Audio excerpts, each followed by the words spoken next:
Empezamos. Bueno, entonces, inicialmente me presento, yo soy la profesora Erika Upegui, llevo 3 años con la universidad.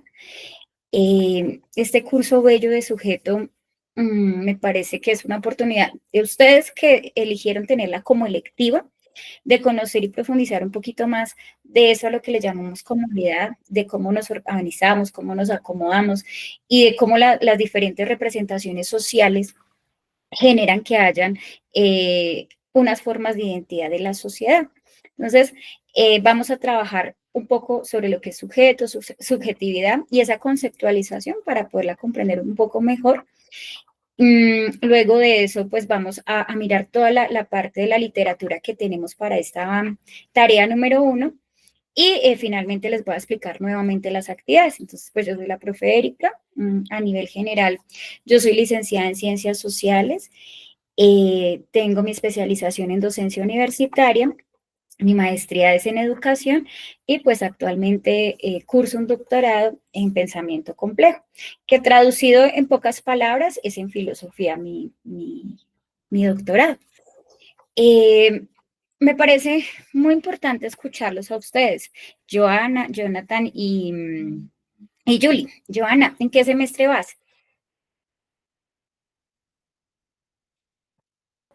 Bueno, profe, yo realmente me vinculé a la universidad UNAD para poder obtener mi título en pregrado de Administración de Empresas, ¿sí?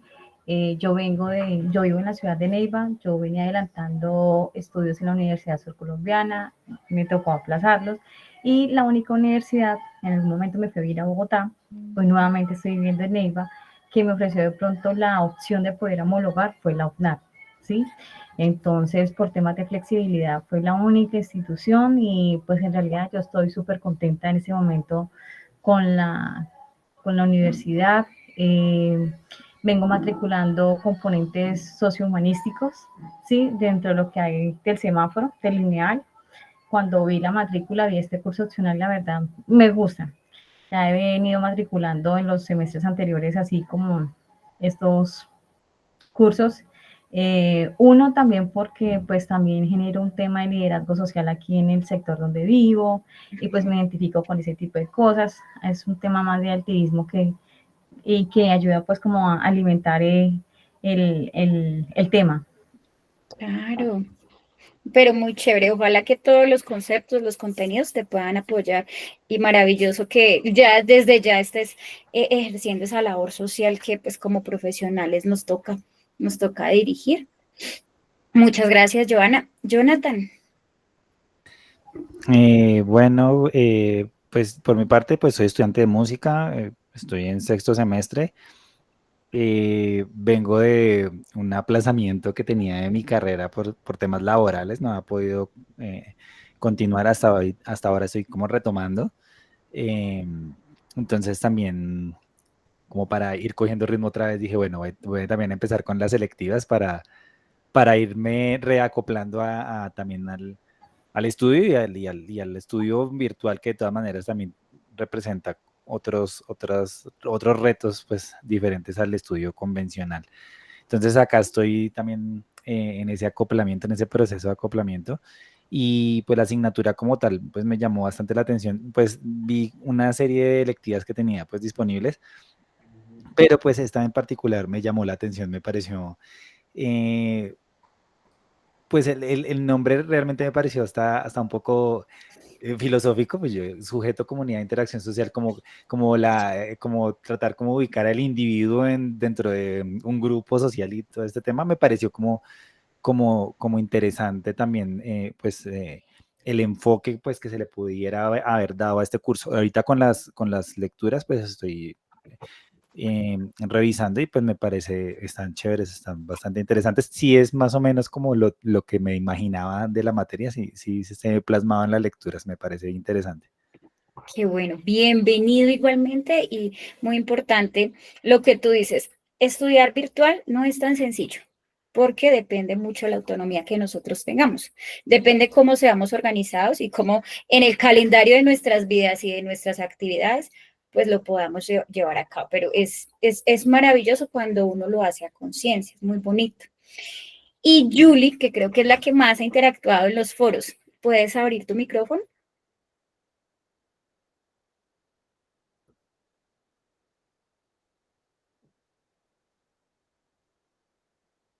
Esperemos a ver si Julie puede abrir mi micrófono. Entonces, bienvenidos y bienvenidas a todos. Esta es la primera webconferencia. La idea de estos web, como ustedes lo saben, son electivas. Entonces, la idea es que ustedes puedan interactuar, puedan conocer, puedan aprender, puedan discutir los temas y pues que sea un poco más del diálogo bidireccional en el cual nosotros vamos a poder compartir pues nuestros intereses, nuestros gustos, pero sobre todo aprender. Entonces, para poder iniciar, estimados estudiantes, les pido que por favor me digan si alcanzan a ver bien la presentación. Sí, Sí, señora. profe. Perfecto. Bueno, entonces, la denominé sujeto identidad en comunidad de interacción social, pues obviamente por las temáticas que manejamos en esta primera unidad o en esta primera tarea. Entonces, yo organicé la discusión del día de hoy a partir de la diferenciación conceptual, el documento de la imagen social de la identidad, el de sujeto social, subjetividad y desvinculación, que me pareció maravilloso. De todos, creo que uno se engancha con uno y le saca más provecho. También la parte de subjetivación, proceso de constitución del sujeto, y pues vamos a explicar lo que es la tarea número 1. Entonces, vamos a arrancar. Yo en los foros les dejé una ruleta. Esa ruleta, voy a dejar de compartir para compartir toda la pestaña.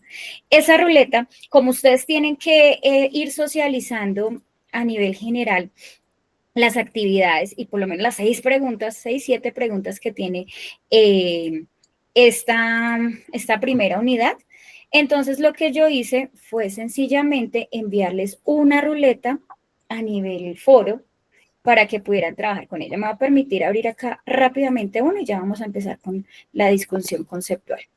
Entonces, les abrí el espacio y esta que tiene acá es una ruleta que ustedes pueden revisar para que se les haga mucho más sencillo la socialización de la actividad. Entonces, digamos que uno la gira, le sale una pregunta cualquiera y a partir de ahí pueden socializar su trabajo. Me parece que es una forma más dinámica, interactiva de poder trabajar. Pienso yo, obviamente ahorita con la tarea, pues lo vamos a ir desarrollando mucho mejor. Pero es una opción que tienen y pues creo que es un poco más interactiva. Pero bueno, volvamos a nuestro tema. Voy a hacer que gire la ruleta y ustedes con la manito levantada me van a ayudar. Los primeros 4 términos que versan todo el curso. Entonces, a nivel general, ¿quién desea opinar o dar el concepto de qué es un sujeto? ¿Qué es el sujeto? Pueden levantar la manito.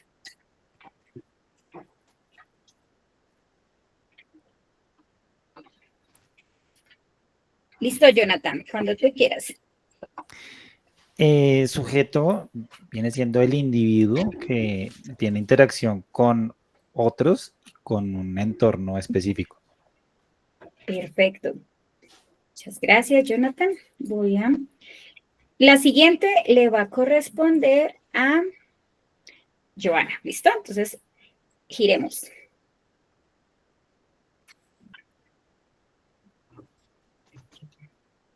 Ay, no, sujeto no. Comunidad. Listo, Joana. ¿Qué definición le das a comunidad?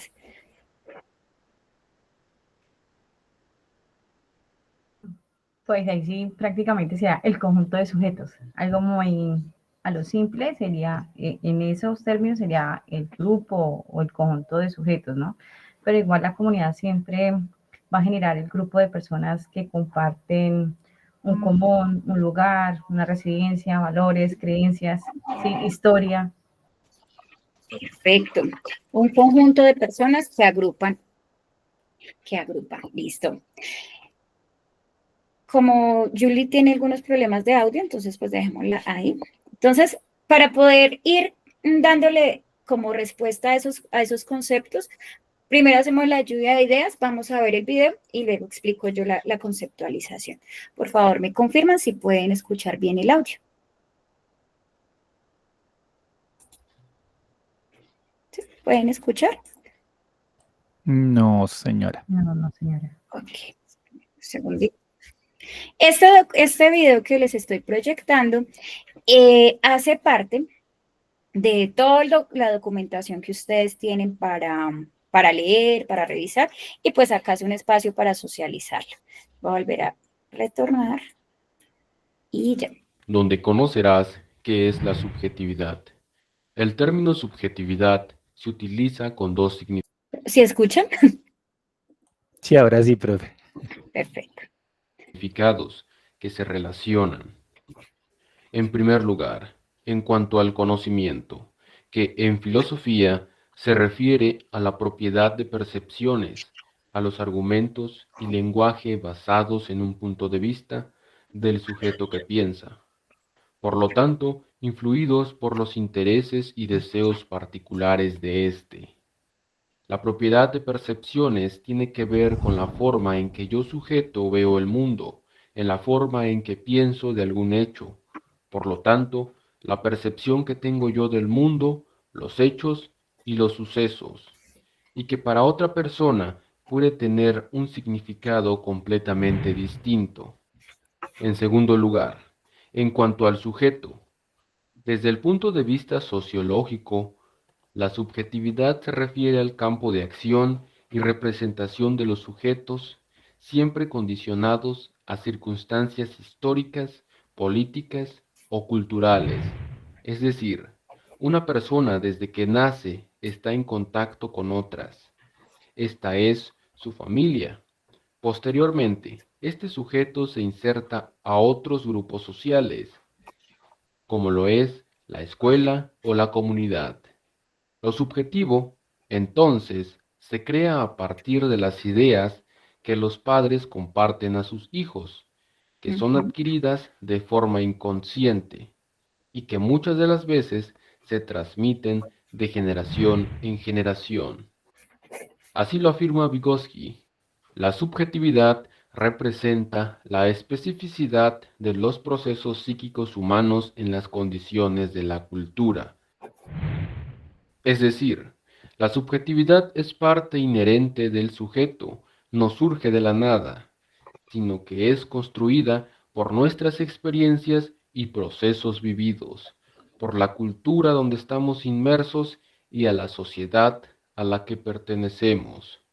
Entonces, los procesos de subjetivación son relatos que la gente hace de sus experiencias, condimentados con recursos subjetivos que se han desarrollado en el momento de vivirlas, emociones, pensamientos y hábitos. Por último, la subjetividad no solo es individual, también es propia de una organización social. Espero que les haya... Entonces, volvamos acá.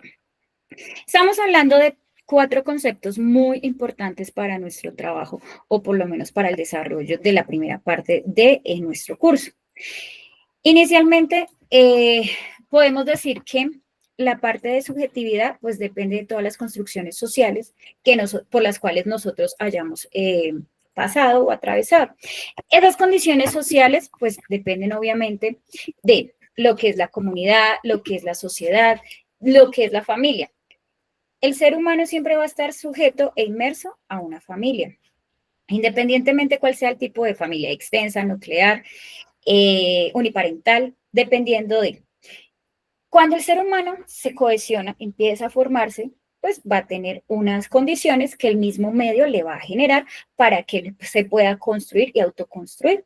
A medida que él va desarrollándose, pues va a tener diferentes interacciones sociales. Llega a la escuela, llegan los amigos, llega la misma comunidad del barrio, el contexto que le rodea, y es de esa manera que la persona pues va a obtener, digamos que una construcción social y una percepción de. De ahí que el sujeto sea, ya tenemos la subjetividad como una construcción social que está relacionada con el sujeto porque en esa subjetividad el sujeto empieza a condicionarse y a tomar decisiones. Ah, no estoy proyectando lo que es cierto. Ya. Entonces, la subjetividad la construye el sujeto a partir de las relaciones y las experiencias, pero es el sujeto a partir de esas condiciones sociales quien genera las acciones, los pensamientos dentro de esa sociedad, tomando una posición y una decisión con respecto al mundo. Entonces, puede y posiblemente una familia que normalmente, digamos que tienen algunas carencias económicas y por lo tanto la educación de las personas que está ahí no es la mejor, no tiene una alta calidad, pero sí depende del contexto cómo vaya formándose el individuo. A medida que él se va relacionando con los demás, pues va tomando ciertas decisiones y va o mejorando en su construcción social y personal o sencillamente yéndose hacia otros espacios. Y de ahí es que él construye su identidad. ¿Por qué? Porque ya tiene su personalidad, ya tiene como sujeto su construcción social, pero dentro de la parte identitaria, pues necesita tener unas características tanto sociales como culturales, como sociales, que le va a permitir definirse como un sujeto que se reconoce a sí mismo y es reconocido por los demás. Total que Joana, Jonathan y Julie sean completamente diferentes porque el contexto de Neiva, el contexto de Boyacá, el contexto de Bogotá, bueno, del lugar en donde donde estemos ubicados y donde hemos pasado nuestra mayor parte de la vida, pues ha generado que nosotros tengamos ciertas particularidades. Y es ahí cuando hablamos de interacción social. ¿Por qué? Porque en la interacción social los sujetos se van a relacionar, van a intercambiar las normas, van a intercambiar afectos, un sentimiento que se va construyendo a partir de significados compartidos. Y miren que en este momento, no sé si ustedes tienen hijos, pero cuando nosotros estuvimos hace unos, digamos, 5 añitos en el colegio,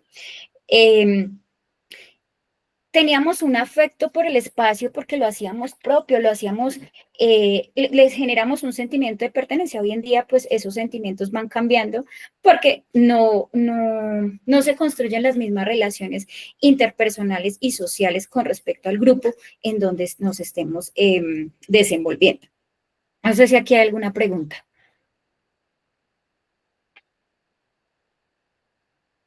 No, profe, todo claro. Si voy muy rápido, por favor, me frenan, profe, espera. Entonces, de ahí es cuando hablamos o parte el primer autor sobre lo que es la imagen visual, la identidad entre resistencias y representaciones sociales. Entonces, estimados compañeros, ¿qué representa la imagen que ven al costado izquierdo?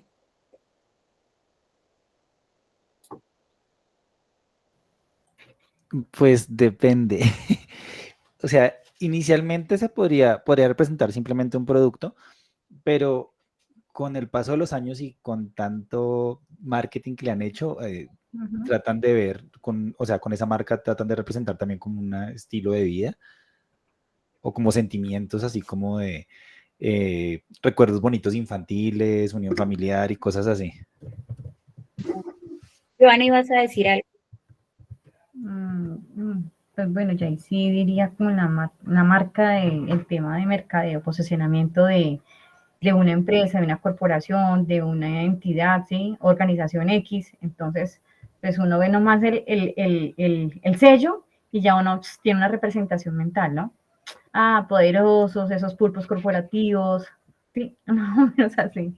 Exacto, tú ya tienes una imagen, una representación visual de una multinacional, por ejemplo. Pero si nos vamos acá, ¿cuál elegirían? ¿Qué marca elegirían ustedes? La que quieran. Punto. Representación mental para mí, punto, Coat, dos. ¿Sí? Por gustos, por preferencias. Ok, Jonathan. Sí, también estaba pensando en esas dos mismas porque son, digamos que las que más usarían en el caso de Toto, pues por el tema de las billeteras, de las maletas, el Coag más la ropa. Las otras marcas no suelo usarlas, entonces me inclino más por las que uso más a menudo. Perfecto. Entonces, para Bettencourt estamos hablando de que hay una imagen, una marca, y esa marca se articula con ciertas entidades comerciales, con el territorio, con el sujeto. Joana y Jonathan en lo que están de acuerdo es lo que más uso. Por eso es que en algún momento ese impacto de las imágenes visuales nos identifican, y en este caso nos identifica, por ejemplo, Toto y Coa como colombianos porque usamos ese tipo de prendas y nos parece que son perfectas, que son apropiadas, que son asequibles económicamente y que son buenas. Y eso es una parte de las representaciones sociales. Entonces, dentro del primer documento, estamos hablando que la identidad afecta a los individuos y esas prácticas culturales. Jonathan dice, no, yo para qué me voy a comprar un bolso Arturo Calle si el de Toto me va a servir más años o por lo menos yo sé que es más resistente.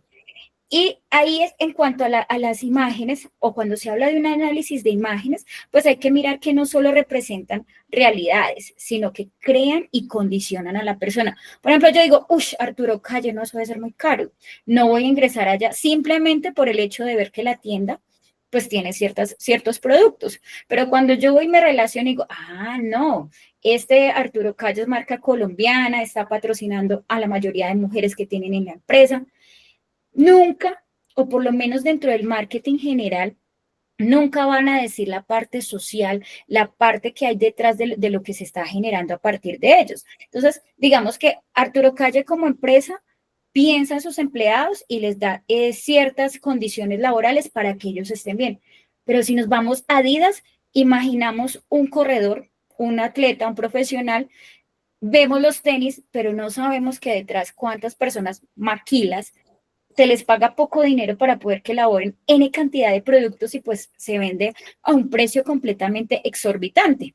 Entonces, a lo que quiere llegar, perdón, el primer documento es que las imágenes visuales lo que generan es una construcción de la identidad, de que nos creamos algunos imaginarios. Por ejemplo, Coat y Toto pues son más bien asequibles. Arturo Calle, no, espere, que es que cuesta más, entonces no voy a ir por allá.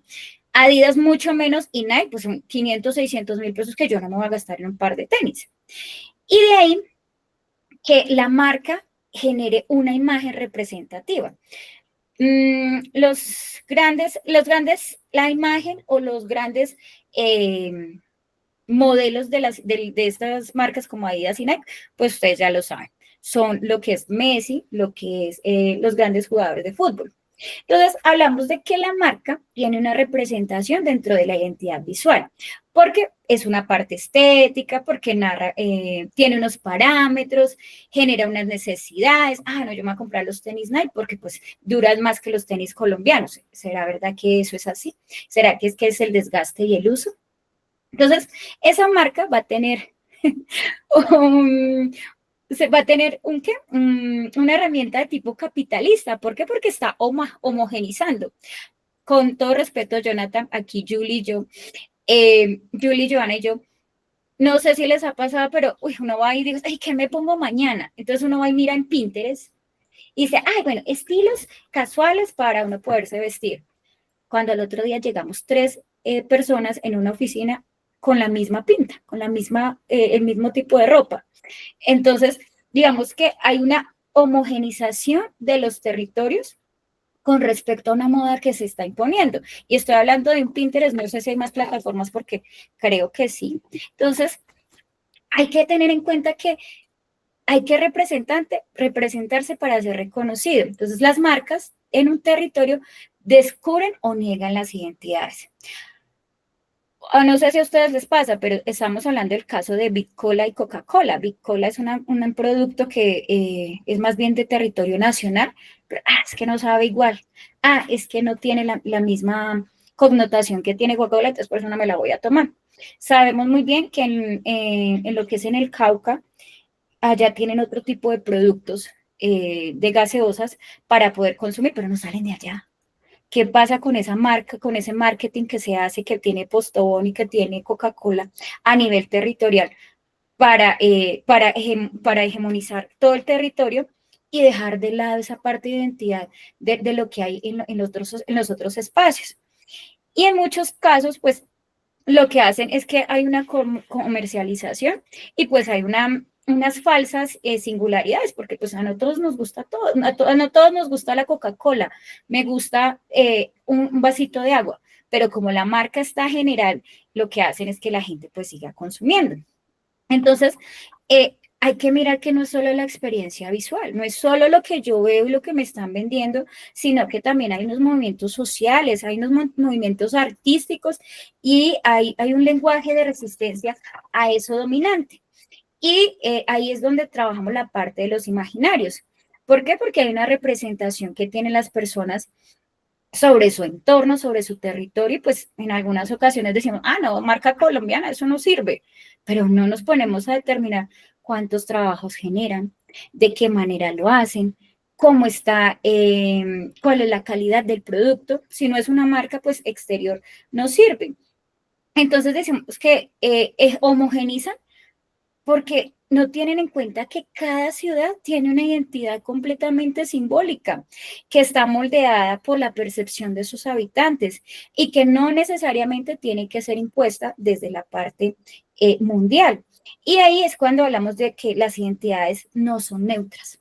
¿Por qué? Porque nos venden la marca. Y cuando nos venden la marca, sencillamente nosotros como somos en su mayoría muy visuales, pues muchas cosas de las que ven son innecesarias, pero las compramos. Entonces de ahí surge un colectivo, bueno, surgen varios colectivos, y esos colectivos lo que hacen es mostrar de diferente forma lo que está sucediendo. Entonces está el colectivo popular de lujo, que rescata la parte gráfica y popular urbana. Los afiches, los murales, los carteles, en los buses, por ejemplo, uno ve, ¿y esto por qué están patrocinando esto acá? Lo vemos y es una forma de. Entonces, hablamos de una gráfica callejera, que es una expresión de identidad local que está vinculada con el territorio. Y eso no se puede dejar de lado, hay que rescatarlo. Joana lo decía, no, profe, qué pena, pero es que yo estoy volviendo acá a mi comunidad, estoy transformando, estoy mirando desde otras perspectivas cómo poder ayudar al territorio.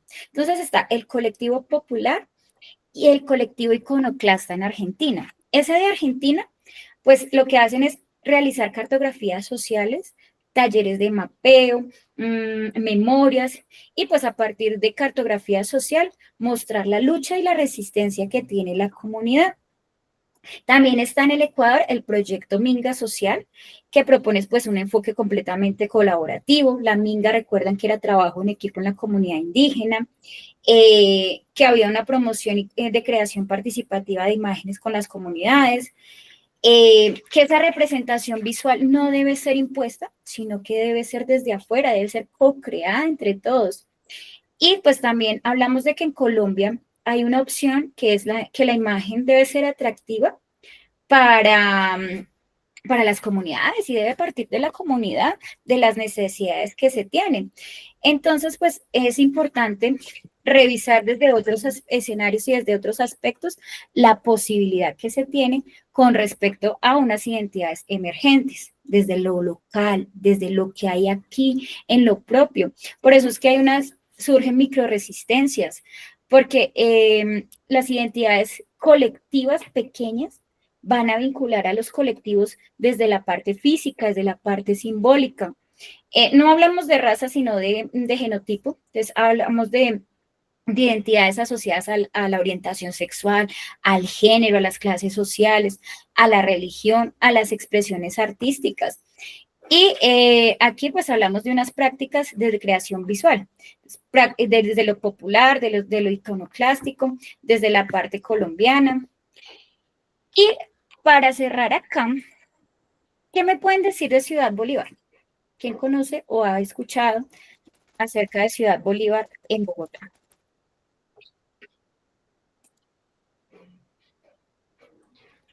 Bueno, lo que pasa es que, digamos, de Ciudad Bolívar, para hablar de las cosas que hay allá, casi que es la gente que vive allá, ¿cierto?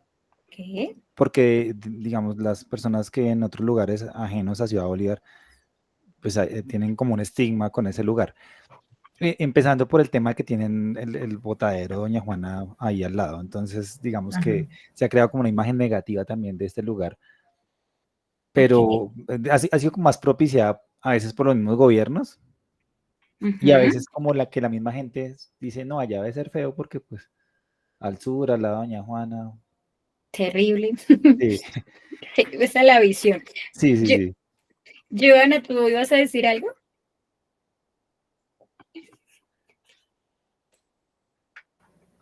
Bueno, el compañero dice, es cierto, ¿sí? Yo viví 7 años en Bogotá y entonces uno llega allá, entonces le dicen la capital, uy, la localidad de allá del sur, ¿sí? Ujú.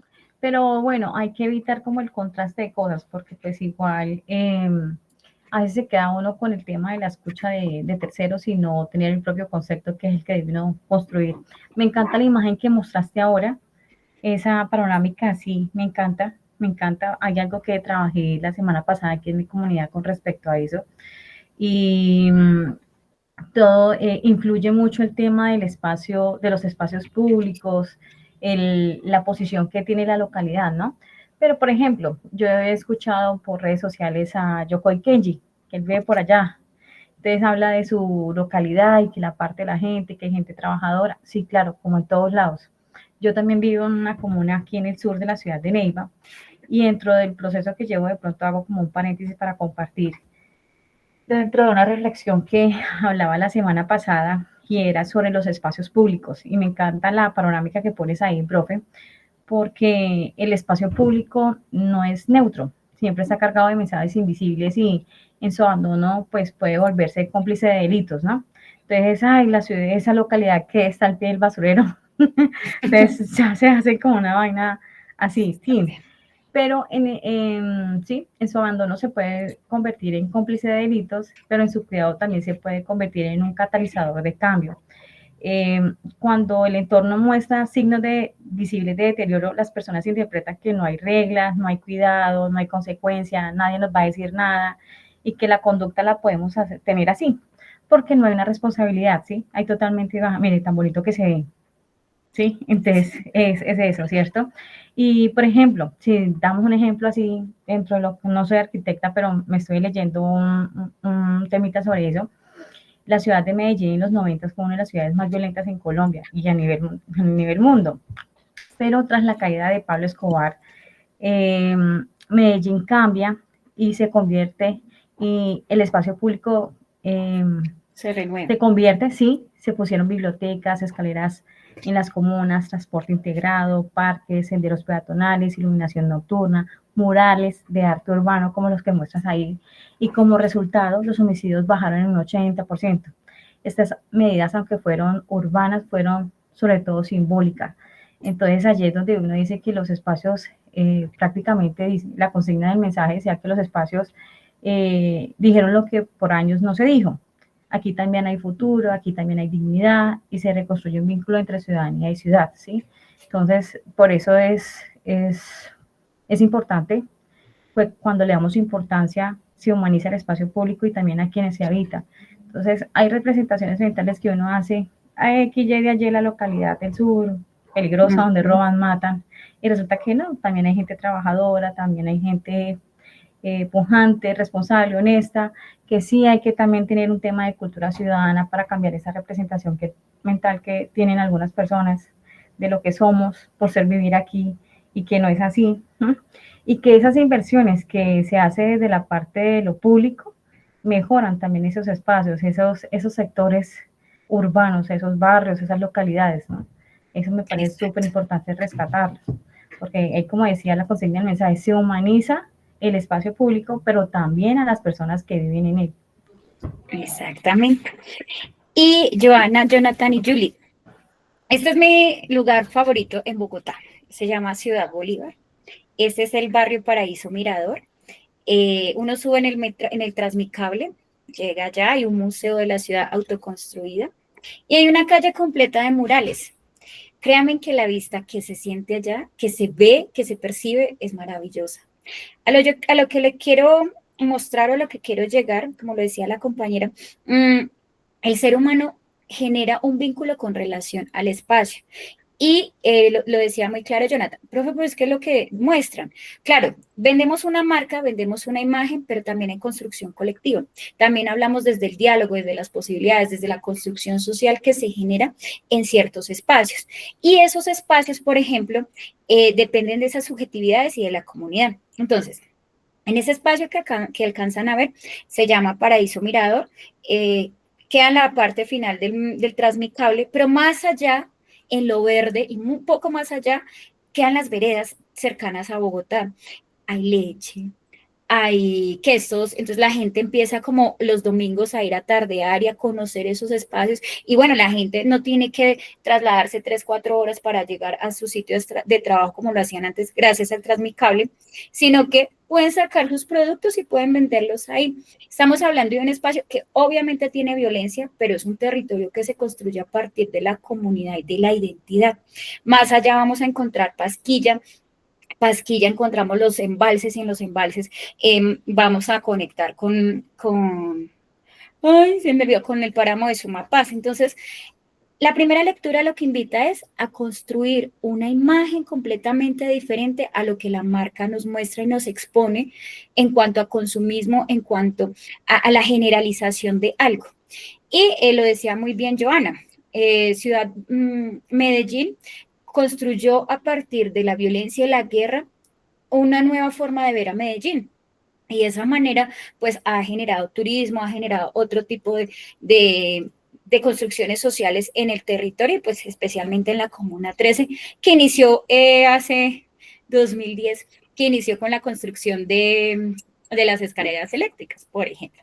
Pero bueno, esta es la invitación a que miremos desde otro punto de vista, desde otra perspectiva, los escenarios, las cosas que hay alrededor, porque pues cuando yo le compro al vendedor de lado su tejido, cuando le compro sus productos, por ejemplo, manuales, sí van a costar más, pero compañeros, ¿cómo no van a costar más si es elaborado con la mano, es artesanal, no es una maquila o no es una máquina construyendo a gran escala? ¿Listo?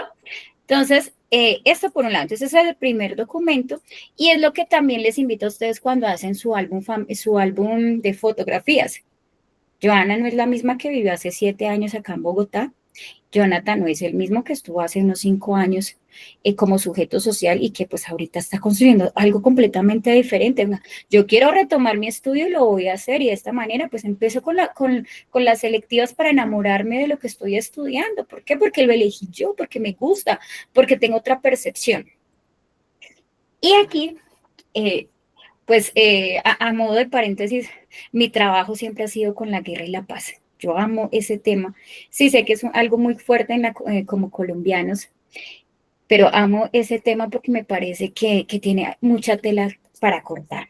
Entonces, aquí, en el segundo documento de su unidad 1 o tarea 1, entra lo que es el sujeto social, la subjetividad y la desvinculación. Este es el proceso de Marquetalia, pues que se vivió hace muchísimos años con las FARC. Entonces vamos a empezar la segunda parte.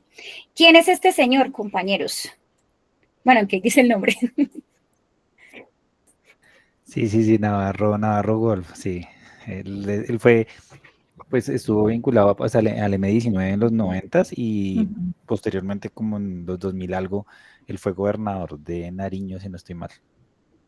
Y Antonio Navarro Wolf, estoy hablando de la desmovilización, ¿sí? Estamos hablando que en este segundo texto somos seres humanos y como seres humanos construimos identidades, construimos gustos, construimos intereses y pues el documento lo narra sobre todo a partir de la desmovilización de las personas que estuvieron en su momento en escenarios de guerra.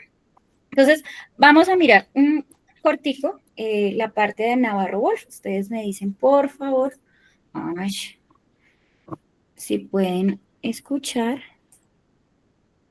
Un segundo. Ay, Dios mío. Un segundito. ¿Qué le pasó? Ah, es que le tomé, fue captura. Dije, perdón. Listo. ¿Escuchan bien? No, no, señora. No, señora. Ok, espérame un segundito, les vuelvo a compartir la pantalla. Dejar de compartir. Por si no, tienes que mirar la configuración para que te deje. Compartir. Miremos. No nos va a poder.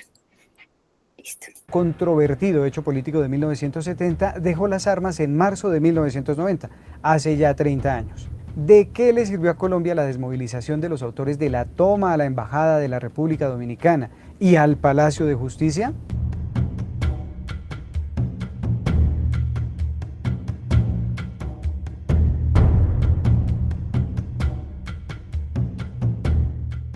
Hagamos memoria. En los años 70 del siglo XX, Colombia no tenía internet, telefonía celular ni redes sociales para que la gente presumiera o se insultara por cualquier cosa. La tecnología para la transmisión de datos en las jornadas electorales era precaria. Lo que sí había era una increíble sensibilidad en temas políticos y electorales, en medio de la cual Colombia fue a las elecciones presidenciales de 1970, las más controvertidas de la historia nacional. ¿Y por qué controvertidas? Pues porque fueron las últimas del Frente Nacional, el famoso acuerdo entre liberales y conservadores para repartirse el poder en Colombia. Según ese acuerdo, las presidenciales de 1970 las tenía que ganar un conservador. O sea que el país elegía, pero no al que quisiera, sino al que tocaba. Pues resulta que en esas elecciones presidenciales el candidato del Frente Nacional era Misael Pastrana Borrero, el papá de Andrés Pastrana, y se enfrentaba al general Gustavo Rojas Pinilla, el abuelo de Samuel Moreno Rojas. Se armó tal escándalo que los resultados oficiales solo vinieron a conocerse el 15 de junio, es decir, 2 meses después. En esa elección votaron 4.036.458 personas. Ganó Pastrana, pero por solo 64.000 votos. Los orígenes del M-19. Ese hecho, popularmente conocido como el fraude electoral de 1970, sirvió para ponerle nombre a un nuevo grupo guerrillero, el M-19. Nacido de la unión entre algunos exintegrantes del grupo político del general Rojas Pinilla, la ANAPO, con algunos exintegrantes de las FARC y con intelectuales universitarios. ¿Quiénes fueron los fundadores del M-19? Jaime Bateman, o Bateman. Estuvo primero en las FARC y en la ANAPO del general Rojas Pinilla y murió en un accidente aéreo en 1983. Fue el líder del M-19. Carlos Toledo Plata, médico santandereano y congresista por la ANAPO. Lo mataron en 1984 después de que había sido amnistiado por Belisario Betancur. Iván Marino Ospina. Al igual que Bateman, fue expulsado de las FARC, en donde pensaban que era un infiltrado de Estados Unidos. Murió en 1985 durante un operativo de las fuerzas militares. Su hijo, Jorge Iván, es el alcalde de Cali. Álvaro Fayad también estuvo en las FARC. Fue torturado y condenado a 26 años de prisión por un tribunal militar, pero recibió luego la amnistía del gobierno de Belisario Betancur, tras la cual volvió a las armas y ordenó la toma del Palacio de Justicia. Murió en 1986 en un operativo policial en Bogotá. Carlos Pizarro León Gómez también estuvo en las FARC, también desertó, también fue torturado durante el gobierno de Turbay y también se acogió a la amnistía del gobierno de Belisario Betancur. Y también era del comando del M-19 cuando se tomaron el Palacio de Justicia. Luego como jefe máximo condujo. Entonces, este es un abrebocas, este ustedes ya lo pueden ver más allá. Que estábamos era mirando a nivel general, ¿qué pasó con algunos entes guerrilleros, bueno, algunos actores de la guerrilla, y cómo pues desertaron, murieron, les hicieron atentados y pues finalmente algunos murieron. Entonces, vamos a hablar de lo que es subjetividad a partir de esa reinserción. Recordando entonces que el sujeto combatiente, estamos hablando de aquellos desmovilizados, se desdibuja de la masa somos todas las personas en el común. ¿Por qué? Porque va a construir unas formas propias que adquiere en el colectivo al cual se adhiere. En este caso estamos hablando del M-19, que parte de una ideología de que hubo un fraude electoral y pues el fraude electoral desafortunadamente pues todo se sabe, pero nunca se habla de él. O sea, se habla de él, pero no se reconoce como fraude electoral. Hablamos también de que esa persona que se desmoviliza se constituye en un proyecto de diálogo donde esa subjetividad, que ya sabemos que se construye a partir de un proceso, responde desde lo individual y desde lo colectivo, porque pues somos el producto de una transformación histórica. Y cuando hablamos de sujeto, pues tenemos que hablar de las trayectorias de vida. Ahí estaban hablando de que los del M19 o eran intelectuales o eran disidencias de lo que fue el grupo que manejó el general Rojas Pinilla y de la ANAP. Entonces, hablamos de que cuando ese ser se desmoviliza, pues tiene una trayectoria de vida. Y al tener esa trayectoria de vida, pues está sujeta también a una cultura, a esa sociedad en la que habita, a su experiencia, y pues tiene que encararse como tal dentro de su propio diálogo en la totalidad que genera y permea la subjetividad dentro de lo social y dentro de lo individual. Entonces hablamos de que el sujeto desmovilizado es un sujeto histórico, obviamente, tiene una trayectoria, simbólico y racional.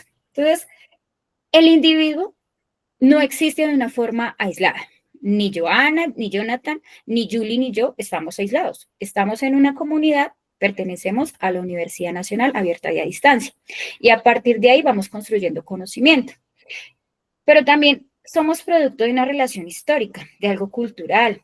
Y pues ahí el autor en este caso pues toma algunos pensadores desde la sociología, como Paul Ricoeur, quienes hablan del sujeto como una construcción social. Que todo el tiempo nos estamos renovando. ¿Qué tal que no? ¿Qué tal que nos quedemos con lo único que conocemos, no? Nos vamos renovando.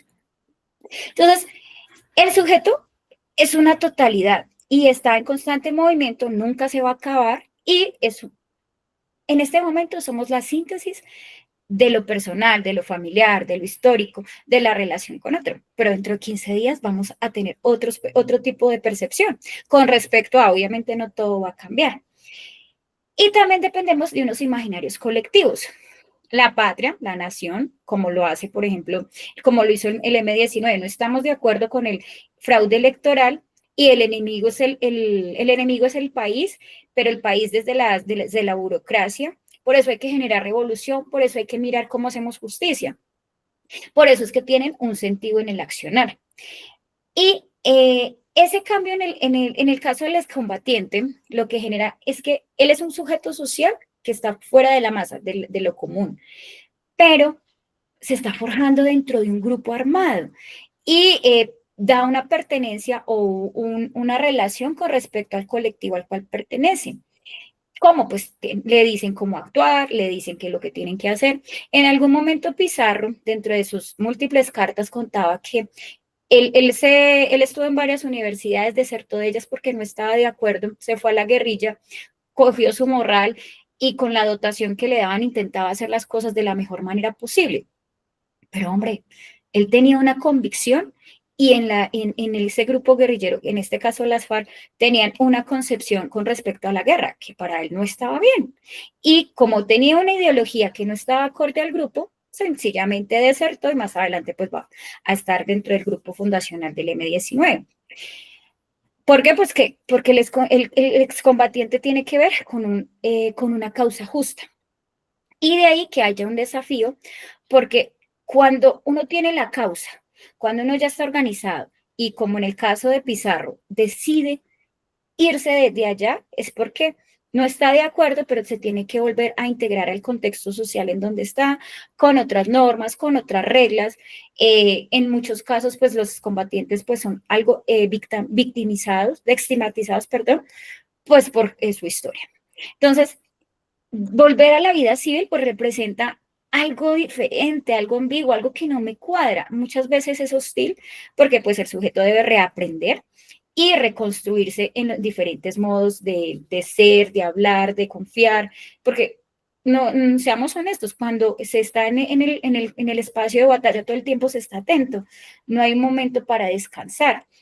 Entonces, en el documento lo que habla es que hay que pensarse al excombatiente como un integrante que va a reincorporarse en la vida social, pero que es un sujeto que tiene una historia pasada antes de ingresar a esos grupos y una historia presente cuando se vincula nuevamente a los espacios sociales.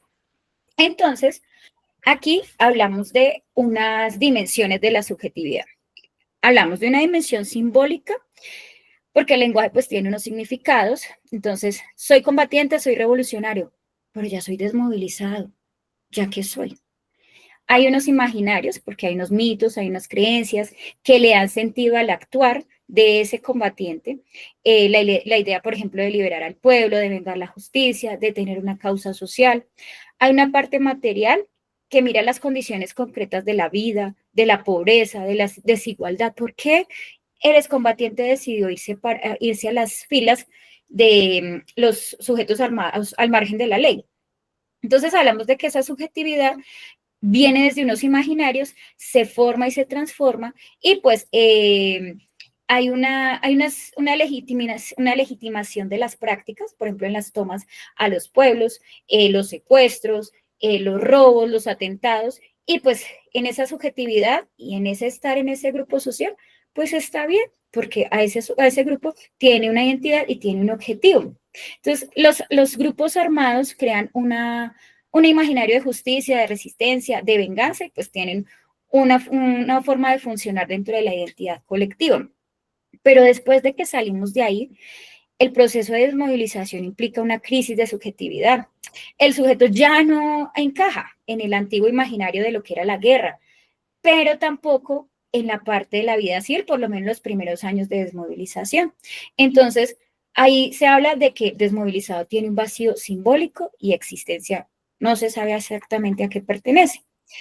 De ahí que se use el lenguaje como un vehículo para la parte de subjetividad, porque el combatiente, ese revolucionario, ese soldado, no es simplemente dentro del acto comunicativo, sino que es una forma que tuvo de existir en su momento con aspectos simbólicos que los unían. Entonces se dice que a través del lenguaje, pues se van a internalizar lo que son las normas, los valores, las creencias del grupo al que se pertenece. Estoy en el M19, pertenezco a él, pero de un momento a otro me desmovilizo. ¿Qué pasa con lo que había antes y con lo que hay ahorita? Y pues hablamos de que el lenguaje es el medio para poder transformar ese tipo de escenarios. ¿Preguntas, dudas, inquietudes hasta acá? Si voy rápido. No, señora. Entonces, hablamos de una desvinculación de un grupo. Obviamente hay una ruptura, hay un duelo, nos tenemos que reconfigurar. Joana decía, no, es que yo me fui hace 7 años de Bogotá, pero en medio de esa ida... No, estuve en Bogotá 7 años, regresé hace 2 años acá, a Neiva. Ok, entonces fueron 7 años que estuviste acá, pero también hubo una ruptura. Cuando tú te tienes que desplazar hacia el otro lado, por lo que haya sido, ruptura de identidad. Tenías una estructura, bueno, está la ciudad de Bogotá, está el Transmilenio, me voy a desplazar así, tengo ciertas condiciones, puedo ir al teatro, qué sé yo. Hay una cultura identitaria dentro del contexto bogotano, ¿sí? Y hay una ruptura simbólica. Entonces, hablamos de que el desmovilizado también le va a pasar exactamente lo mismo. Y nosotros como actores sociales y como sujetos sociales que comprendemos la comunidad y la estudiamos, tenemos que ser conscientes que esa persona que llegó y que llega es otro ser humano igual a mí, que tiene una ruptura identitaria porque el excombatiente pierde el lugar que ocupaba dentro de su grupo. Ya su función no es la guerra, ya su función no tiene una jerarquía, ya es un ser perteneciente a la masa. Debe reconstruir la identidad, pero esa identidad ya no es respaldada por el grupo armado, sino por la comunidad a la que llega. Que hay una ruptura simbólica, porque todo el sistema de valores que tenía, de lemas, de canciones, ya no son las mismas. Eso se desmorona. Y pues en algún momento, dice el autor José Herrera, que queda en un limbo, y un limbo simbólico entre dos mundos, la guerra y la civilidad. Y que esa desvinculación, pues, no es solo la entrega de un fusil, aquí me desmovilicé, sino que también fractura al individuo, al sujeto, porque en muchas ocasiones se le señala, y al señalarla, pues, su vida se desmorona un poco, porque ya no tiene una coherencia lo que antes hacía a lo que va a hacer ahorita. Ay, dijiste acá, no viene ahí. Hay una ruptura moral, porque, pues, es un proceso ético. Bueno, estoy de acuerdo en desmovilizarme, voy a ingresar en un sector social, me voy a vincular y voy a seguir unas normas. El excombatiente tiene que revisar la parte moral. En algunos casos tuvo que matar, sí. Tuvo que obedecer, sí. Y tuvo que resistir también. Cualquiera de las tres ya ahorita no está en ese grupo, pero sí tiene un sentimiento de culpa, de remordimiento, de miedo, de que se necesita perdonar a sí mismo y que la sociedad también lo haga, dignificando su propia historia. Y pues también hay una ruptura política porque dejar el grupo armado supone pues abandonar una causa que creía era la justa y pues era algo político. También lucha entre lo que, bueno, yo luché y ahora me reintegro y cómo ingreso a esa sociedad. La sociedad no es la misma de hace unos años, 10 años atrás, a la que tenemos actualmente. Lo decía el video, hace muchos años no teníamos ni siquiera redes sociales para poder comunicar lo que pasaba. Listo. Entonces, de aquí que el autor genere unas categorías y esa categoría va dentro de lo político, lo moral, la identidad y la organización. En lo político hablamos de que el excombatiente pierde el sentido ideológico, la confianza de ese proyecto revolucionario. ¿Y qué pasa en la persona? Pues hay un desencanto, hay una crítica interna. En la parte moral, pues hay un cuestionamiento ético sobre las acciones que se vivió dentro de la guerra. Hay un espacio de culpa, de arrepentimiento. También dentro de la identidad está la transformación del yo colectivo, a la comunidad que pertenecía, y el yo individual. ¿Qué pasa como sujeto perteneciente a una sociedad? Y de ahí que haya una búsqueda de ese sentido personal, de una necesidad de reconocimiento. Y finalmente, pues, dentro de la organización, él estaba en una jerarquía alta, media, baja, pero hay un espacio de mando, ahora ya no. Ahora hablamos de una pérdida de pertenencia, de una necesidad de autoridad, porque pues él seguía unas normas sociales. Entonces, pregunto, Joana y Jonathan y Julie, ¿qué se puede extrañar cuando se reincorpora una persona a la comunidad?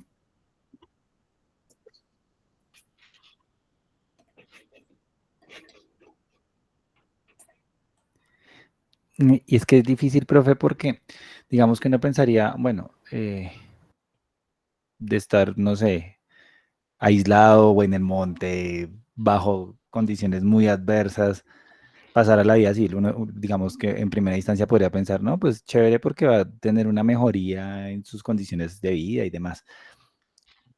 Pero siento que la ruptura de cualquier rutina es dura, ¿sí? Así sean rutinas difíciles, ¿no? Pues madrugar, caminar no sé cuántos kilómetros al día, fusil al hombro, no sé, o sea, debe ser tremendo, pero hasta eso se extraña porque se ha roto una rutina y es algo que ya pues, ha acompañado a esa persona hasta años y pues dejar eso a un lado, así sean cosas difíciles, representaba pues algo muy, muy fuerte. Es una especie como de duelo prácticamente que vive esa persona mientras que se acopla a esa nueva vida que puede que sea mejor o no, pero pues igual va a ser nueva y va a ser con otras condiciones, con otras reglas del juego, por decirlo así. Exactamente, se extraña una rutina y hay una cuestión, es que el proceso de reintegración es una lucha con mi yo interior. ¿Qué tenía antes? ¿Qué era lo que hacía? ¿Cómo lo vivía? ¿A quién seguía? ¿A quién le tenía que llevar cuentas? Y pues el excombatiente pues se encuentra en un mundo, bueno, en dos mundos simbólicos. El que ha perdido eso que había en la guerra y otro que rechaza. Entonces desconfía de la sociedad civil porque desafortunadamente como seres humanos rotulamos a los demás. Y ahí es cuando hablamos de la nostalgia, el recuerdo de un grupo que le brindaba seguridad y pertenencia. Sí, obviamente habían constantes combates y posiblemente pérdida de la vida, pero ya se había tomado la decisión y ya se sabía para qué se estaba en ese grupo social. De ahí que cuando se reintegra hay una dificultad para adaptarse a las nuevas normas sociales, a las nuevas normas laborales. Joana, ¿y tú cuántos años mirando una hoja de vida? Joana, pero es que tú hace 10 años no tienes historial. ¿Qué hiciste en esos 10 años? Y uno como que, ¿cómo lo sustento? Ajá. Y eso debe ser, o sea, totalmente un choque mental en la persona. Jonathan lo decía, y tú también, profe, cambiar de hábitos, de costumbres, de ruptura. Sí, ahorita voy a dejar esa vida, ya no estamos con ese tema ideológico, va a ser un cambio total, pero entonces, ¿cómo me adapto? ¿Cómo me reciben? ¿Cómo me ven los otros? Entonces, voy a estar con todas esas interrogantes, ¿sí? ¿Cómo lo voy a hacer? ¿Cómo voy a aprender? ¿De qué voy a vivir? ¿Sí? Porque ellos vienen en cero, ¿sí? Entonces, la vida social y la vida en la ciudad es totalmente distinta. Sí, yo te digo algo. Cuando yo llegué a Bogotá, no sabía coger bus y recuerdo que me regalaron un afiche, un hablador de las rutas de Transmilenio. Y solamente con las rutas que aprendí, era cómo me movilizaba prácticamente, llegar a una calle a cierto punto donde buscaba, porque pues ahí todavía no estaba todo lo del SIP, del sistema de transporte integral, que tú ya lo buscas en una aplicación y te ubicas y llegaste a cualquier lado. Eso fue la maravilla también porque hoy en día yo te digo, yo ya sé cómo moverme en Bogotá o qué dirección es allá, entonces sé por dónde queda todo, pero antes no, era esos bucecitos y había que montarse y uno decía, codito, ¿dónde queda el codito? Sí, sí, entonces terrible. Entonces, y hablo de la experiencia propia cuando uno llega y no es de allá. Realmente incluso, y no es por discriminar, la gente que llega como yo de otras partes del país, a veces uno se identifica porque también llegamos allá a buscar una oportunidad de trabajo, una oportunidad de vida, ¿sí? Entonces a veces se entiende más solidario el poderte decir, esta dirección la encuentras allá o tienes que subir tantas calles o esa margen derecha, izquierda, como de pronto la persona que es propia de ahí de Bogotá, entonces te mira como bicho raro que no lo vayas a robar. Entonces, pues igual, los entornos están, las situaciones están, lamentablemente es una condición de inseguridad que se vive allá y se vive en todo lado, pero bueno, hay que hacerle. El tema es, la meta hoy es ir allá, hacer el proceso, pero bueno, entonces el cómo adaptarse, el cómo llegar, el cómo me reciben, cómo también va en la persona, yo creo que también eso va, o me adapto o me devuelvo, ¿sí? Porque me queda más fácil hacer lo que estoy enseñado a hacer, ¿sí? Que ponerme a hacer algo que yo ni siquiera sé. Las condiciones en lo que yo ahorita, en el cambio que voy a hacer, ¿será que las condiciones se dan para realmente yo cambiar? De salir de A para entrar a B o de irme de una ciudad a otra donde no soy. Recuerdo de pronto mucho en el año 2000, en el gobierno de Pastrana, había mucho desplazado de Florencia. Yo vivo en la ciudad de Neiva, en la comuna 6, eso es una parte del sur, y una parte de aquí de donde yo vivo es una de las tierras que ahorita está totalmente en crecimiento y expansión aquí en la ciudad de Neiva. Y la gente que llegó desplazada hizo una carpa grandísima, recuerdo mucho. Entonces eso parecía un circo, pero todo era negro. Entonces uno ya sabía que eran las personas que venían desplazadas, desafectadas por la violencia, y esas personas salían todos los santos días a pedir de puerta en puerta. Entonces uno ya no sabía a quién darle y a qué familia, porque y después esto el gobierno pues hizo unos temas de inversión social, construyeron para esa parte de la ciudad, eso hoy es totalmente Neiva la Nueva, así se le llama, y hay urbanismo, ¿sí? Entonces ya se le brindan unas condiciones de vida a esas personas, una vivienda digna, con servicios, es totalmente, ahorita tienen mejores escenarios deportivos que el barrio donde yo vivo, que es un barrio más antiguo de los 80, con mallas, techados, entonces los colegios también, megacolegios, colegios nuevos totalmente dotados con infraestructura, con inventarios, entonces, wow. Wow, entonces por ese lado un chulito para las inversiones del gobierno, en las acciones públicas, pero ve, entonces quedan siempre contrastes porque uno queda como en ese limbo de pronto, el sí, el no se va a dar, no se va a dar, el cambio va a ser positivo, me va a ir bien, entonces mira, eso ahí sí uno se pone como en el zapato del otro, ¿sí? En esa condición de cómo ellos se sentirán en eso porque es complejo, no creas. Es complejo que la gente a veces te vea de otra manera. Conozco personas también que son desmovilizadas de esos movimientos, ¿sí? Por temas de espacios en donde he llegado a concluir de diplomados, formaciones o proyectos académicos de incidencia política y de formación, se conoce uno, pero ellos también tienen su particularidad de contar ese pedacito de la historia.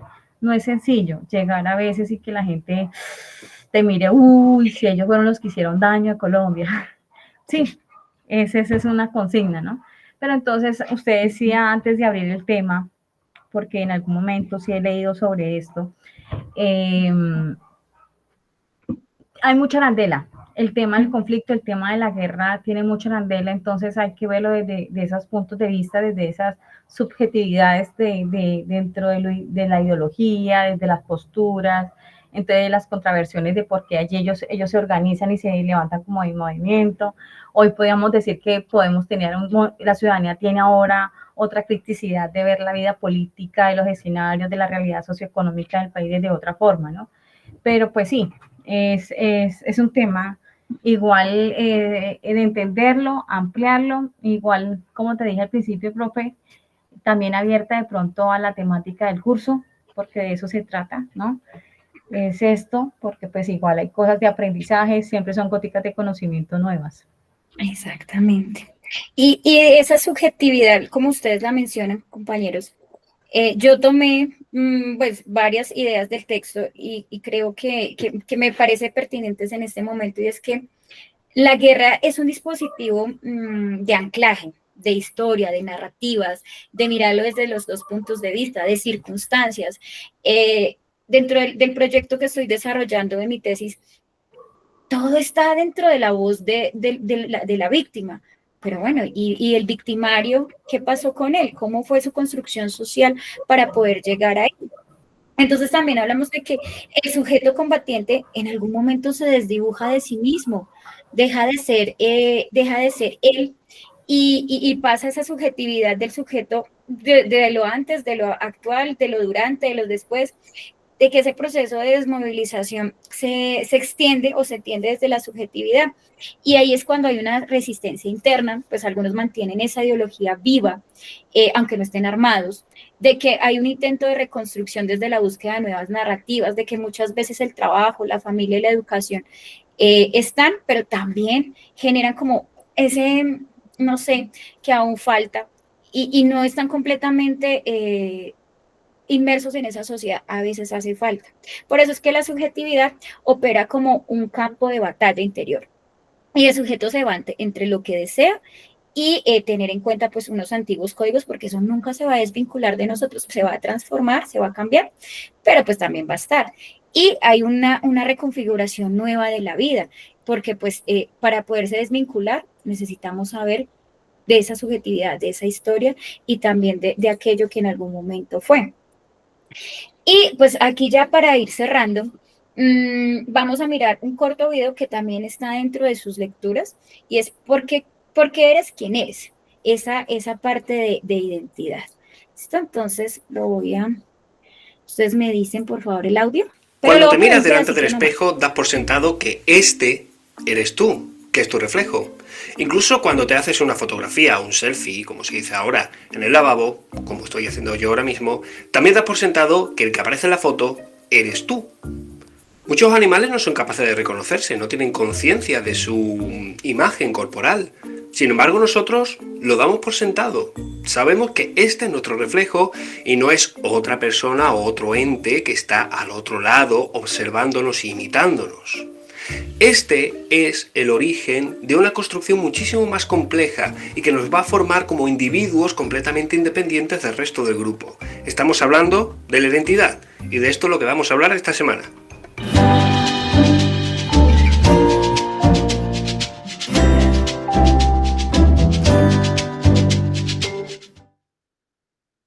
La identidad es un factor que tiene el individuo para percibirse único y diferente. Y ya puesto crearse la idea de la imagen que proyecta a los demás. Esta imagen se empieza a crear desde niños y concretamente empieza cuando somos capaces de reconocernos en un espejo. ¿Cuál es el inicio de la identidad? Ya lo hablamos en el segundo vídeo de la serie Recordando, con el experimento de Martin Conway. Los niños menores de 15 meses no se reconocen aún en el espejo, pero a partir de esa edad ya empiezan a verse reflejados. Estos son los primeros pasos para formar la identidad, el sí mismo. Según Mead, el sí mismo es el producto del desarrollo de los individuos en el seno de la sociedad y se constituye a través de la propia actividad y de la propia experiencia. Se empieza a estructurar hacia los 2 o 3 años de edad aproximadamente, por consecuencia de desarrollo neurológico. El cerebro sigue madurando a un ritmo muy rápido a estas edades. La interacción social, el contacto con otros niños y por supuesto el juego como un simulacro de roles sociales y de papeles a desempeñar. Y tercero, el desarrollo del lenguaje. El niño comienza a expresarse y puede ver cómo los demás se expresan. Así es como el niño va descubriendo cuál es su lugar en el mundo y cuál es el de los demás. Y aquí es donde entonces vamos a hablar del siguiente documento para ir cerrando. Sujeto, subjetividad. Ay, me fui para otro lado. Ay, espérenme un segundito.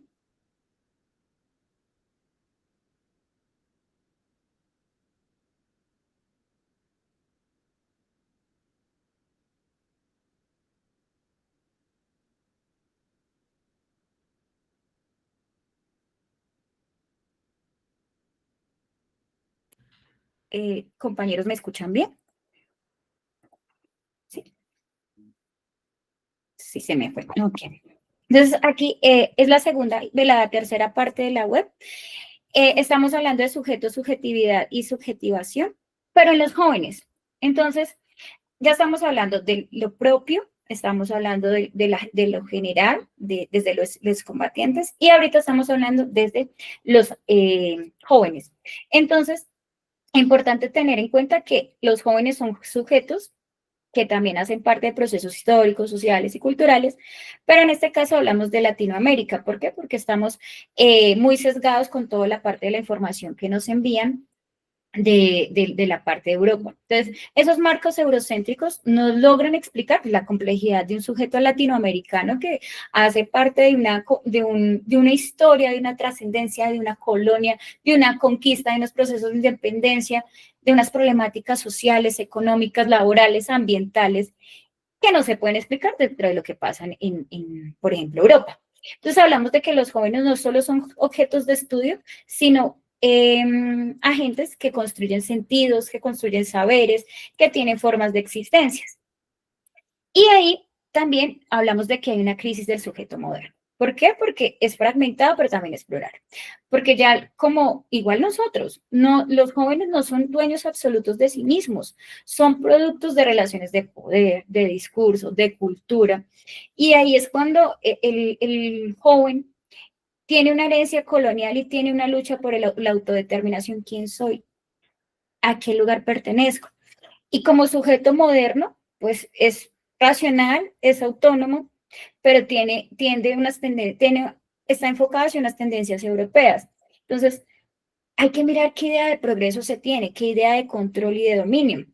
Y pues hay en muchos casos esa construcción de identidad en el joven se pierde. ¿Por qué? Porque no se estudia y no se busca con las necesidades que tenemos, con la parte de colonial, lo que hay aquí dentro de la construcción como latinoamericanos. Entonces, hablamos de que no hay una identidad fija que se construye dentro de procesos de diálogos, pero que también el joven necesita ser entendido de otra manera. Y ahí es cuando hablamos de que esa subjetividad es un espacio de experiencia, sentido y poder. Porque si bien nosotros como adultos somos el proceso de construcciones sociales, de significados, el joven también y se está rodeando actualmente, por ejemplo, de lo que son las redes sociales, de lo que el Internet le está dando. Y recordar pues que hoy en día la mayoría de jóvenes están solos en su casa y pues lo único que tienen es un dispositivo a la mano.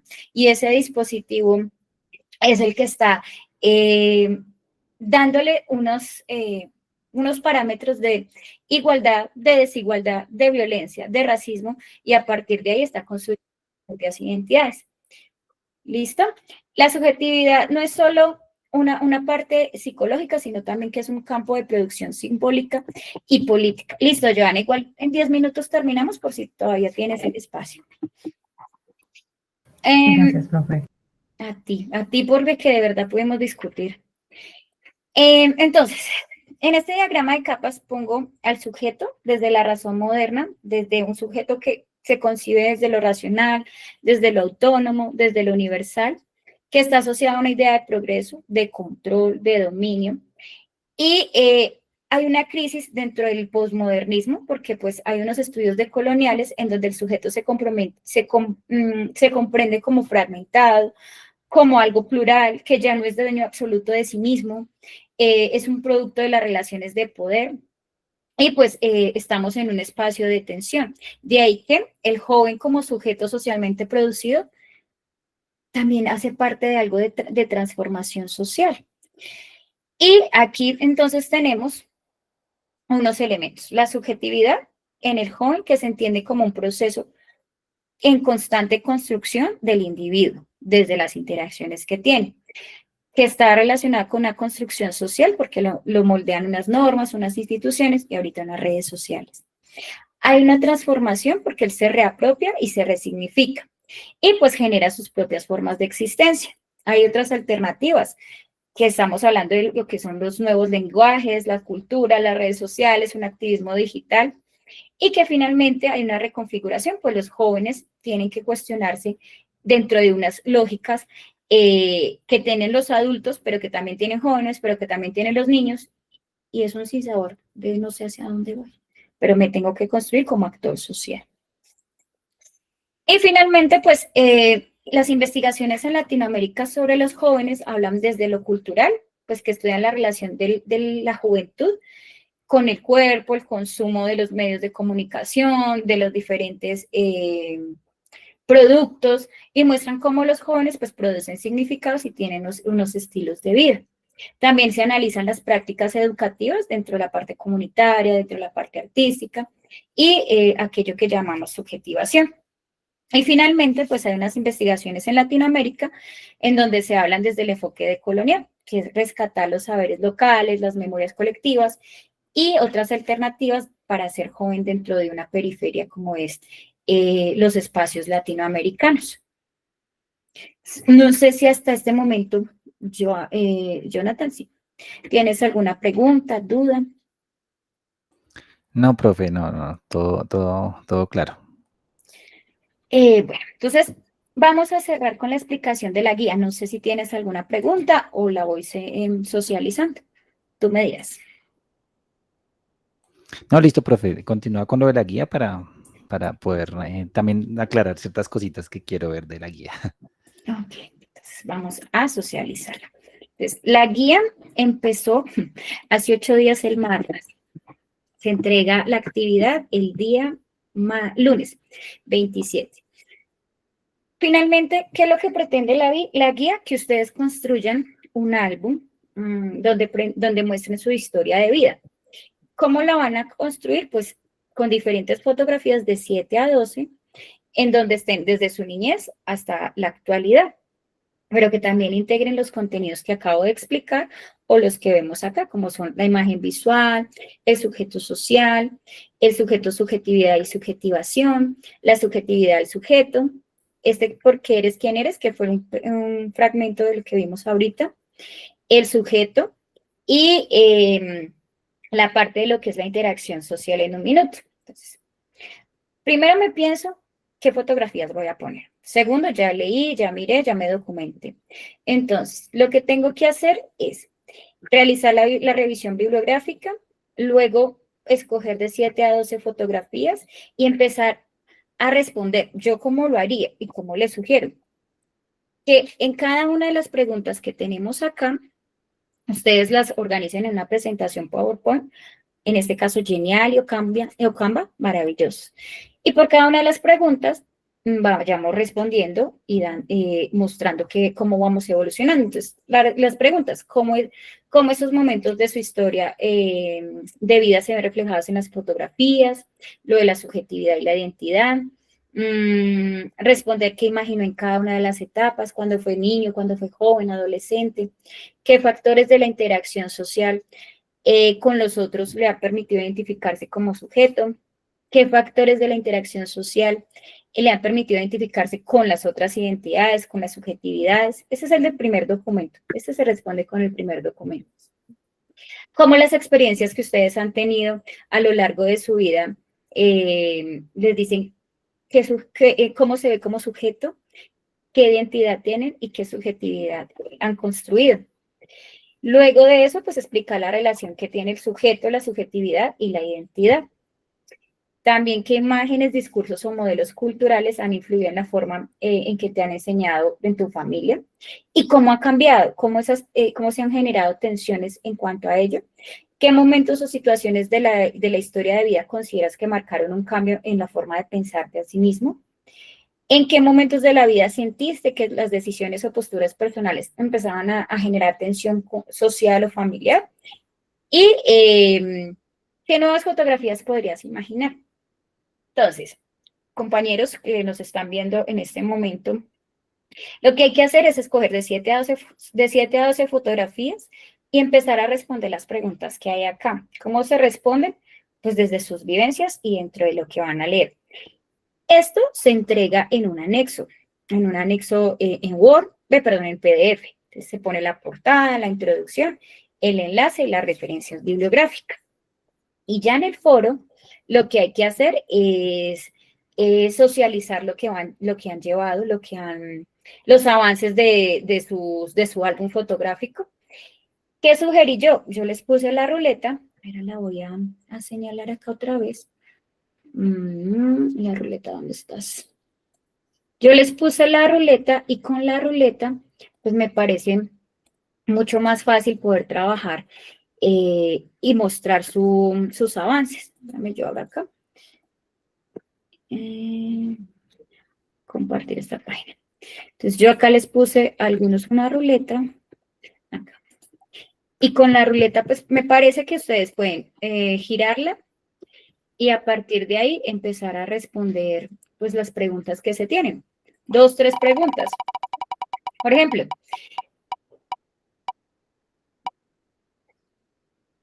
ahí quedó. Entonces, digamos que Jonathan va a responder 2 preguntas, 3. ¿Qué factores de la interacción social con los otros actores en múltiples contextos te han permitido identificarse como sujeto?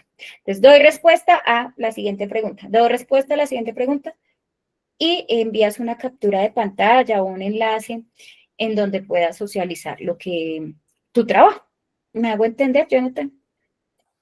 Listo, o sea, digamos, lo de la ruleta es más para la interacción en el foro, ¿cierto? Entonces en el foro interactuamos de acuerdo a lo que respondiendo un par de preguntas de la ruleta y además mostrando como los avances de lo que hemos hecho en cuanto a lo del tema de las fotos y las otras preguntas que son ya la base central del trabajo. Exactamente. La ruleta, digamos que, bueno, ¿y cómo responde? ¿Y cómo llego allá? Usen la ruleta, ténganla como una opción para irse guiando. Listo, profe. Espérame, yo me devuelvo acá. Y acá en el entorno de evaluación es donde ustedes van a entregar el trabajo, acá, en la rúbrica de evaluación. Ustedes lo ponen como PDF, entonces la portada, sujeto, subjetividad, comunicación. Presentado a Universidad Nacional Abierta de Distancia, la fecha, y abajo una corta introducción y el enlace y las referencias. Ya, con eso es suficiente. Dime, Jonathan. Teniendo en cuenta la nota que decía en la actividad, que pues digamos que la idea es subir los avances y lo del foro 5 días antes del vencimiento pues de la fecha límite, es decir, mañana, ¿cierto? Porque la fecha límite es el lunes, creo que 5 días antes sería el día de mañana, ¿cierto? 3 días. Ah, ok, listo. Listo, profe. Señor, yo lo reviso 3 días antes y ya. Pues yo creo que yo los voy a revisar hasta el jueves, porque pues es la premura del tiempo y ya lo que es viernes, sábado, domingo y lunes ya no hago la retroalimentación, ya lo que pusieran, pues con eso me quedo. Pero obviamente la participación en el foro es muy importante, así esté fuera de los 3 días. Listo, profe. Listo. Entonces, Jonathan, Julie, si tienen alguna pregunta, alguna duda, alguna otra inquietud, y si no, pues vamos dándole cierre al espacio.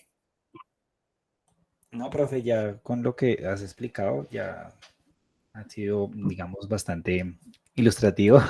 Entonces ya tengo como más herramientas también para poder culminar con la actividad.